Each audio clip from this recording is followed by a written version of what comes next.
This narrative captures the progression from a merit-based operation to one fundamentally reshaped by the regulatory architecture of Washington State and Seattle. Scene 1, the strategy room. The conference table is polished mahogany, littered with blueprints and complex financial models. The four founders, Mark, Sarah, David, and Elena, are the architects of a firm built on a singular cold premise: efficiency. For a decade, they have dominated their sector by outbidding competitors through sheer technical prowess and lean operational margins. They are preparing for a massive upcoming infrastructure contract with the city of Seattle.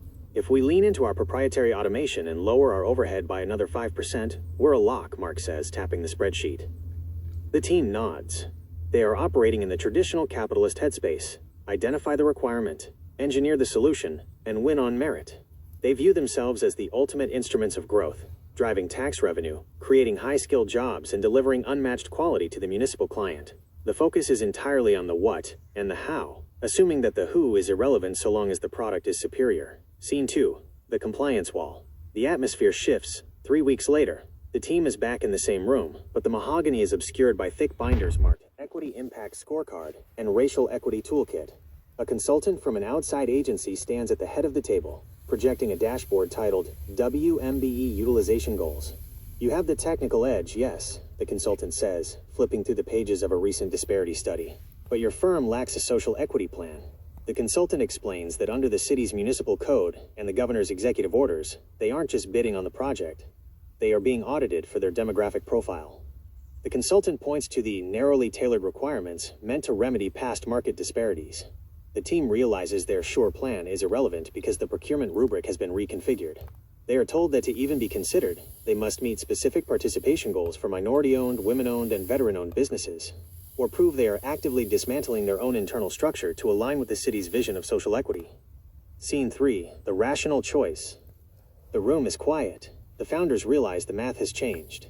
It is no longer a calculation of who is the best engineer, but who satisfies the most compliance checkboxes. They are staring at the reality that their merit-based foundation has become a liability in the eyes of the municipal gatekeepers. If we continue as we are, Sarah says, her voice low, we are disqualified before we even open the bid. The decision is made with the same cold logic they once used for growth. To survive, they must effectively replace their leadership structure with a team that carries the necessary certifications. They decide to hire a new management team, specifically recruiting WMBE-certified leaders who can navigate the access equity data systems and state-mandated equity toolkits. They aren't firing people for incompetence. They are firing them for being the wrong identity in a system that has codified identity as a primary criterion for success. It is the ultimate irony. The merit-based founders must exit the boardroom so the company can succeed by the state's new definition of merit. Scene 4, the new equilibrium. The contract is awarded. The celebratory press release from the city of Seattle highlights the firm's commitment to diversity in contracting and the successful achievement of the project's equity goals. In the boardroom, the new team stands for a photo, holding the award letter from the city. They look professional, competent, and fully compliant with every administrative mandate on the books.